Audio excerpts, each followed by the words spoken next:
नमस्कार. विचार करा, आपण रोज अगदी उत्तम आणि पौष्टिक अन्न खातोय, पण तरीही सारखा थकवा जाणवतोय, ॲसिडिटी होतीये किंवा त्वचेवर वेगवेगळे आजार डोकंवर काढतायत. असं का होत असावं? बरं, आज आपण एखाद्या पेशंटच्या चार्टसारखं हे विरुद्ध आहार प्रकरण डिकोड करणार आहोत. रत्नागिरीच्या प्रज्ञा क्लिनिकची डॉक्टर बाबासाहेब रेणुशे यांच्या तत्वांवर आधारित आज आपण आपल्या रोजच्या आहाराचं एकदम अचूक डायग्नोसिस करूया. चला तर मग सुरू करूया. आज आपण प्रामुख्याने 4 गोष्टी पाहणार आहोत. एक म्हणजे विरुद्ध आहार नेमकं काय आहे. दुसरं, ती 25 निषिद्ध अन्न संयोजने. तिसरं, टॉक्सिन्सची धोक्याची लक्षणं. आणि चौथं, पचनासाठी काही अतिशय सोप्या सवयी. तर आपला पहिला विभाग आहे विरुद्ध आहार समजून घेणं. आता विरुद्ध आहार म्हणजे काय? तर सोप्या भाषेत सांगायचं म्हणजे चुकीचे पदार्थ एकत्र खाणं. जेव्हा आपण असे विसंगत पदार्थ एकत्र करून खातो ना, तेव्हा शरीरात आमदोष वाढतो. आता हा आमदोष म्हणजे काय? तर न पचलेलं अन्न जे शरीरात अक्षरशः विषासारखं म्हणजे टॉक्सिन्स बनून साठून राहतं. आणि धक्कादायक गोष्ट म्हणजे एकदा काही टॉक्सिन्स साचले की ते कधीही न बऱ्या होणाऱ्या गंभीर आजारांना आमंत्रण देतात. त्यामुळे आपण काय खातोय यापेक्षा आपण ते कशासोबत खातोय हे खूप जास्त महत्त्वाचं आहे बरं का. वळूया दुसऱ्या विभागाकडे. 25 निषिद्ध अन्न संयोजन. होय, बरोबर ऐकलात. तब्बल 25. डॉक्टरांनी स्पष्टपणे अशा 25 विशिष्ट कॉम्बिनेशन्सचा उल्लेख केलाय जे एकत्र खाणं आपण अगदी कटाक्षाने टाळायलाच हवं. अनेकदा होतं काय की आपण एकदम हेल्दी वाटणारे पदार्थ एकत्र करतो आणि तिथेच नकळत मोठी चूक होऊन बसते. विशेषतः घरातील कुटुंबासाठी किंवा मुलांसाठी जेवण बनवताना ही काळजी घेणं अगदी मस्ट आहे. सगळ्यात आधी विचार करूया दुधाचा. दूध आणि दुधाचे पदार्थ चुकीच्या पद्धतीने एकत्र केल्यास ते सर्वात मोठे विलन ठरू शकतात.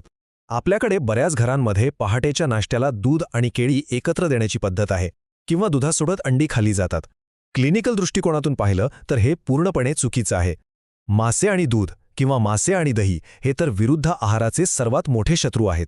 दुधासोबत आंबट फळे, लिंबू, अननस किंवा अगदी मीठ आणि मटण खाणं म्हणजे शरीरात विष ढकलण्यासारखंच आहे. आणि हो, पिझ्झा किंवा सँडविचवर चीज आणि टोमॅटो एकत्र खाण्याची जी आपली आवडती सवय असते ना, ती सुद्धा शरीरासाठी प्रचंड हानिकारक आहे. फळे, भाज्या आणि मधाबद्दलचे हे नियम तर तुम्हाला नक्कीच आश्चर्यचकित करतील. इथला सर्वात कडक नियम लक्षात ठेवा: मध कधीही गरम करून खाऊ नये. तसंच मध आणि तूप जर समप्रमाणात घेतलं तर ते शरीरात अगदी विषासारखं काम करतं. उन्हाळ्याच्या दिवसात आपण सॅलडमध्ये काकडी आणि टोमॅटो बिनधास्त एकत्र खातो किंवा मस्त कलिंगड खाल्ल्यावर लगेच घटाघट पाणी पितो. यामुळे पचनसंस्थेचे अक्षरशः 3-13 वाजतात. कांदा आणि गूळ, मांस आणि मध, अंडी आणि केळी किंवा कारला आणि दूध एकत्र खाणं हे सगळे आपल्या रोजच्या आहारातील लपलेले टायमर बॉम्ब आहेत. आता साहजिकच हा प्रश्न आला असेल की ठीक आहे, पण हे विरुद्ध पदार्थ एकत्र खाल्ले तर शरीरावर नक्की काय आणि कसा परिणाम होतो? चला, हे जरा एका केस स्टडीच्या मदतीनं सविस्तर समजून घेऊया. आपला तिसरा विभाग आहे टॉक्सिन्सची लक्षणं म्हणजेच धोक्याच्या सूचना. समजा आपला एक पेशंट आहे जो रोज दुधासोबत फळं आणि उन्हाळ्यात काकडी टोमॅटो एकत्र खातोय. काही महिन्यांतच त्याच्या शरीरात धोक्याची घंटा वाजू लागेल. सुरुवातीला काय होईल? तर पचनक्रिया बिघडेल, गॅस, ॲसिडिटी, अपचन सुरू होईल. नंतर हे टॉक्सिन्स वाढले की त्वचेचे विकार आणि ॲलर्जी डोकंवर काढतील. हातपायांवर सूज येणं हे सुद्धा याच आम दोषाचं एक प्रमुख लक्षण आहे. आणि सर्वात महत्त्वाचं म्हणजे क्रॉनिक फटीग म्हणजे तीव्र अशक्तपणा. विचार करा, पचनसंस्थेला एकाच वेळी 2 पूर्णपणे विसंगत पदार्थ पचवण्यासाठी किती प्रचंड ऊर्जा खर्च करावी लागत असेल. त्यामुळेच हा शारीरिक आणि मानसिक थकवा येतो. आणि म्हणूनच आपण येतोय आपल्या चौथ्या आणि अत्यंत महत्त्वाच्या विभागाकडे, पचनासाठी काही अतिशय सोप्या सवयी. हे जे आजार आहेत ना, ते टाळण्यासाठी आपण आजपासूनच काही छोटे बदल करू शकतो. पहिला नियम, अगदी साधा आणि संतुलित आहार घ्या.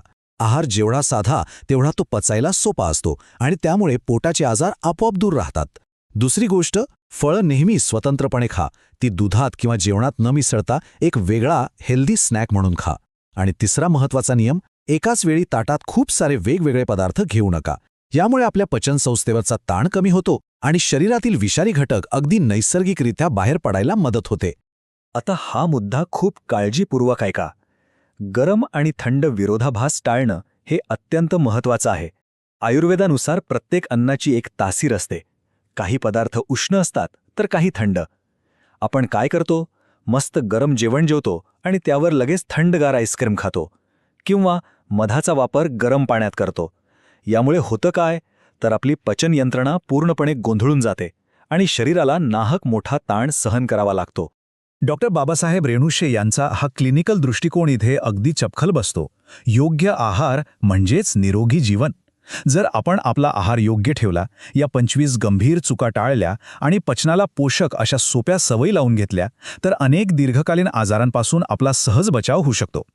आणि लक्षात घ्या, जेव्हा तुमचं पचन सुधारतं ना, तेव्हा केवळ शरीरच निरोगी होत नाही, तर आपली मानसिक स्पष्टता आणि कामातला उत्साहसुद्धा दुप्पट वाढतो. तर आता जाता जाता एक महत्वाचा विचार करूया. आज आपण जे 25 विरुद्ध आहार पाहिले, त्यापैकी कोणतं चुकीचं कॉम्बिनेशन उद्यापासून कायमचा हद्दपार केलं जाणार आहे?